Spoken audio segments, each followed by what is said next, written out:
வணக்கம். நம்முடைய முன்னோர்கள் இயற்றிய தமிழ் தெய்வீக செய்யுள்கள் எல்லாத்துக்குமே ஆழ்ந்த பொருள் உண்டு. ஆழ்ந்த பொருள் உள்ள பாடல்களை தான், தெய்வீக பாடல்களை தான் நம்ம இந்த பதிவுல பார்க்க போறோம். அதுல முதன்மையாக திருப்புகழ். திருப்புகழ்ல இருக்க ஒவ்வொரு பாடலுமே ஒரு பலனை கொடுக்கக்கூடியது. மனித வாழ்க்கைக்கு தேவையான எல்லா விஷயங்களுமே தரக்கூடியது. ஏன் நம்ம திருப்புகழை பத்தி பாடுறோம் முதல்ல அப்படின்னா, திருப்புகழ் அருணகிரிநாதர் தமிழுக்கு தந்த ஒரு பக்தி பெட்டகம்னு சொல்லலாம். அதுல ஒவ்வொரு பாடலுமே தேன் கடல்ல கடைந்து எடுக்கப்பட்ட தூய முத்துக்கள் மாதிரி. முத்தை தரு அப்படிங்கிற சொற்றொடரால துவக்க புள்ளி இடப்பட்ட இசைச்சரம் அது. வாழ்க்கையோட ஒவ்வொரு நிலைக்குமே வெளிச்சம் தரவல்ல ஒளி கீற்றும் கூட. திருப்புகழ் வெறுப்பமுடன் செப்புக அப்படின்னும், இனி நாமேல் நட அப்படின்னு முருகனால ஊக்குவிக்கப்பட்ட அருணகிரிநாதரோட நாவில் என்று பூமிக்கு வரவழைக்கப்பட்ட ஒரு காட்டு அருவி அது. நம்ம மனிதர்கள் தேடுற பணம், புகழ், திருமண வாழ்க்கை, ஞானம், இன்னும் எத்தனையோ மனித குலம் தலைக்க உதவக்கூடிய அனைத்தையும் தரவல்லது இந்த திருப்புகழ் பாடல்களே. இது ஒன்னே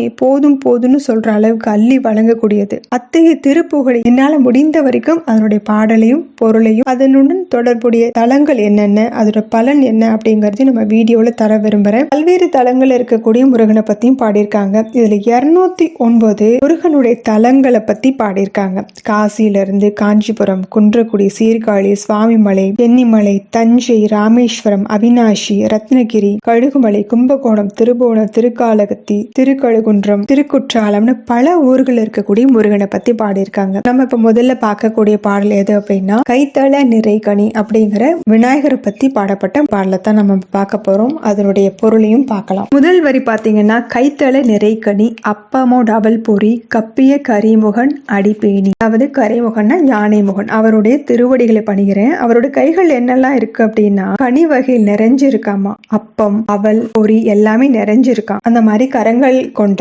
யானை முகத்தானுடைய திருவடிகளை பணிகிற. கற்றிடும் அடியவர் புத்தியில் உரைபவர் கற்பக மென வினை கடி தேகும். அதாவது ஞானமுடையவர்கள் புத்தியில் எப்பவுமே உறைஞ்சிருக்கக்கூடியவர் இந்த விநாயகர். இவர் கற்பக மரம் மாதிரி எல்லா வளங்களையும் வாரி வழங்குவாராம். அதே நேரம் வினைகளை எல்லாமே அழிப்பாராம். மத்தமும் மதியமும் வைத்திடும் அரண் மகன். அரண்னா ஹரி அப்படின்னா பெருமாள், அரண் அப்படின்னா சிவன். மத்தமும் அதாவது ஊமத்தம் பூ இருக்கு இல்லையா, அந்த மத்தமும் மதியமும் பிறை நிலா அதையும் தலையில வைத்திருக்கக்கூடிய சிவனுடைய மகன். மட்பொரு திரள் புய மத யானை. மத யானையை போல வலிமையான கரங்களை உடையவனே அப்படின்னு. மத்தள வயிறனி உத்தமி புதல்வனே, அதாவது பெரிய வயிறுடையவனே, உத்தமி ஆகிய பார்வதியின் மகனே. மட்டவில் மலர் கொடு பணிவேனே. தேன் சுரக்கக்கூடிய மலர்களை கொண்டு பணிவேனே. முத்தமிழ் அடைவினை முற்படு கிரீதனில் முற்பட எழுதிய முதல்வோனே. அதாவது முதன்மையாக தோன்றிய மலை, அதுதான் மேருமலை. அந்த மலையில இசை நாடகத்தை முதல்ல எழுதி வைத்தவனே. உட்புற மெரி செய்த